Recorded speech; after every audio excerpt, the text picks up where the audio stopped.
ವಾಹ್, ಯಾಕೆ ಈಗ ಬಂತ ಸ್ವಾದ? ಖಂಡಿತ ಈಗ ಬಂತು ಅಸಲಿ ಸ್ವಾದ. MDH chunky chaat masala life ಅಲ್ಲಿ ಅಸಲಿ ಸ್ವಾದ ತರುತ್ತೆ. ಅಸಲಿ ಮಸಾಲ MDH. ಕೈಕಮಲದ ನಡುವೆ ನಿಲ್ಲದ ಗೊಬ್ಬರ ಗುದ್ದಾಟ. ಕಾಲ್ತುಳಿತ ಕೇಸ್ನಲ್ಲಿ ಪೊಲೀಸ್ ಅಧಿಕಾರಿಗಳ ಅಮಾನತು ವಾಪಸ್. ಖಾಕಿಯಿಂದಲೇ ವಂಚನೆ, ಪೊಲೀಸರೇ ಪರಾರಿ. ಇದೆಲ್ಲವನ್ನ ನೋಡೋಣ ಸಮಗ್ರ ನ್ಯೂಸ್ ಟಾಪ್ನಲ್ಲಿ.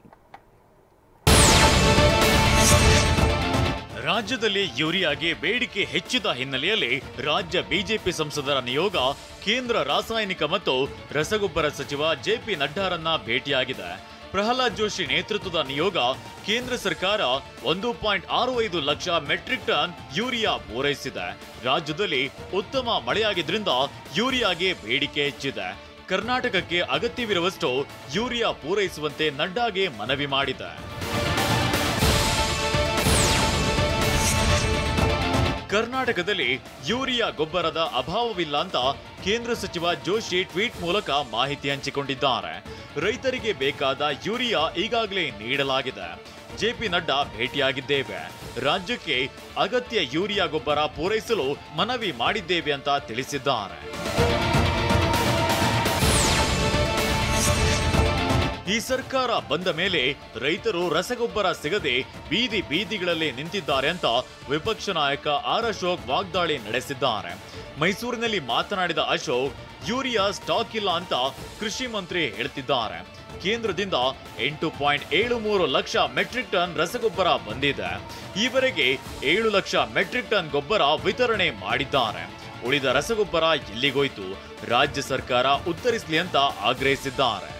ಇವತ್ತು ಯೂರಿಯಾ ಕೇಂದ್ರ ಸರ್ಕಾರ ಇವರು ಬೇಡಿಕೆ ಇಟ್ಟಿದ್ದು ಎಷ್ಟು? 6,30,000 ಮೆಟ್ರಿಕ್ ಟನ್. ಕೇಂದ್ರ ಸರ್ಕಾರದಿಂದ ಬಂದಿರೋದು 8,73,00,000 ಮೆಟ್ರಿಕ್ ಟನ್. ಇವರು ವಿತರಣೆ ಮಾಡಿರೋದು ಅಪ್ರಾಕ್ಸಿಮೇಟ್ಲಿ 7 ಲಕ್ಷ. ಇನ್ನು ಉಳಿದಿದ್ದು ಎಲ್ಲೋಯ್ತು? ಕೇಂದ್ರ ಸರ್ಕಾರದಿಂದ ಬಂದಿದೆ, ಉಳಿದಿದ್ದು ಯಾರ ಜೋಬಿಗೆ ಹೋಗಿದೆ?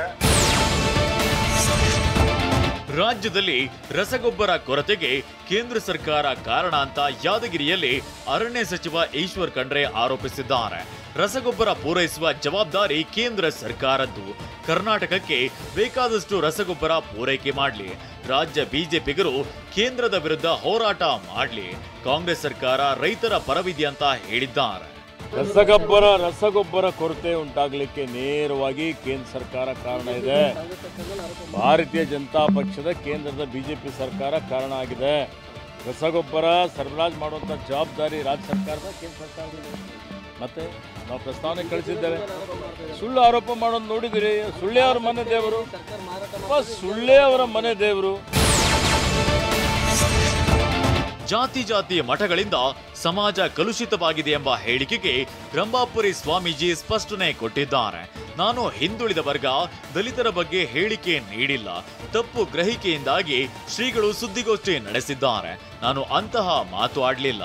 ನನ್ನ ಹೇಳಿಕೆಯನ್ನ ದಲಿತ ಹಿಂದುಳಿದ ಮಠಾಧೀಶರು ತಪ್ಪಾಗಿ ತಿಳಿದುಕೊಂಡಿದ್ದಾರೆ ಅಂತ ಪ್ರತಿಕ್ರಿಯೆ ಕೊಟ್ಟಿದ್ದಾರೆ. ಕೆಲವು ದಲಿತ ಹಿಂದುಳಿದ ಮಠಾಧೀಶರು ಅದನ್ನು ತಪ್ಪಾಗಿ ತಿಳಿದುಕೊಂಡು ಪತ್ರಿಕಾಗೋಷ್ಠಿಯನ್ನು ಮಾಡಿರುವುದಾಗಲಿ, ಕೆಲವು ಆಪಾದನೆಗಳನ್ನು ಮಾಡ್ತಾ ಇರುವುದಾಗಲಿ ಸತ್ಯಕ್ಕೆ ದೂರವಾದಂಥ ವಿಚಾರ. ಚಿಕ್ಕಬಳ್ಳಾಪುರ ಜಿಲ್ಲೆ ಶಿಡ್ಲಘಟ್ಟ ತಾಲೂಕಿನ ಜಂಗಮಕೋಟೆ ಹೋಬಳಿಯಲ್ಲಿ ಭೂಸ್ವಾಧೀನಕ್ಕೆ ವಿರೋಧ ಕೇಳಿ ಬಂದಿದೆ. 13 ಹಳ್ಳಿಗಳಲ್ಲಿ 2,800 ಎಕರೆ ಜಮೀನು ಭೂಸ್ವಾಧೀನಕ್ಕೆ ಕ್ರಮ ಕೈಗೊಳ್ಳಲಾಗಿದೆ. ರಾಜ್ಯ ಸರ್ಕಾರದ ನಡೆ ಖಂಡಿಸಿ ರೈತರು ತೀವ್ರ ಆಕ್ರೋಶ ಹೊರಹಾಕಿದ್ದಾರೆ. ನಮ್ಮ ಹೊಟ್ಟೆ ಮೇಲೆ ಹೊಡೆಯಬೇಡಿ ಅಂತ KIADB ಅಧಿಕಾರಿಗಳ ಮುಂದೆ ಅಳಲು ತೋಡಿಕೊಂಡಿದ್ದಾರೆ. ಚಾಮರಾಜನಗರದಲ್ಲಿ ಪೊಲೀಸರೇ ಹಣ ದ್ವಿಗುಣ ಮಾಡಿಕೊಡುವುದಾಗಿ ತಮಿಳುನಾಡಿನ ವ್ಯಕ್ತಿಗೆ ವಂಚಿಸಿರುವ ಆರೋಪ ಕೇಳಿಬಂದಿದೆ. ತಮಿಳುನಾಡಿನ ಸಚ್ಚಿದಾನಂದಮೂರ್ತಿ ಎಂಬಾತನಿಗೆ ಸೈಯದ್ ಅನ್ಸಾರಿ ಹಾಗೂ ಇಮ್ರಾನ್ ಎಂಬುವರು ಹಣ ಡಬಲ್ ಮಾಡುವುದಾಗಿ ನಂಬಿಸಿದ್ರು. ಇವರನ್ನ ನಂಬಿ ಹಣ ತಂದಿದ್ದಾಗ CN ಠಾಣೆ PSI ಅಯ್ಯನಗೌಡ ಮತ್ತು ಗ್ಯಾಂಗ್ ಎಂಟ್ರಿ ಕೊಟ್ಟು ಹಣ ಕಿತ್ತುಕೊಂಡಿದೆ. ಪ್ರಕರಣದ ಬಳಿಕ PSI 3 ಕಾನ್ಸ್ಟೇಬಲ್ಗಳು ಪರಾರಿಯಾಗಿದ್ದಾರೆ. ಬನ್ನೇರುಘಟ್ಟದಿಂದ ಜಪಾನ್ಗೆ ಹೋಗಿದ್ದ 4 ಆನೆಗಳು ಬಿಂದಾಸ್ ಆಗಿವೆ. ರಾಜ್ಯದ ಗಜಪಡೆ ಜಪಾನ್ ದೇಶದ ಪರಿಸರಕ್ಕೆ ಹೊಂದಿಕೊಂಡಿವೆ. ಪ್ರವಾಸಿಗರು ಭಾರತದ ಆನೆಗಳನ್ನ ಕಂಡು ಎಂಜಾಯ್ ಮಾಡ್ತಿದ್ದಾರೆ. ಫೋಟೋ ಕ್ಲಿಕ್ಕಿಸಿ ಸಂತೋಷ ಪಟ್ಟಿದ್ದಾರೆ. MDH ಚನ ಮಸಾಲ. ಈಗ ಕಡಲೆ ಇರಲಿ, ಹಲಸಂಡೆ ಬೀಜ, ಕಪ್ಪು ಕಡಲೆ ಅಥವಾ ಬಿಳಿ ಕಡಲೆ, ಎಲ್ಲವೂ ಸ್ವಾದಿಷ್ಟವಾಗುತ್ತೆ. MDH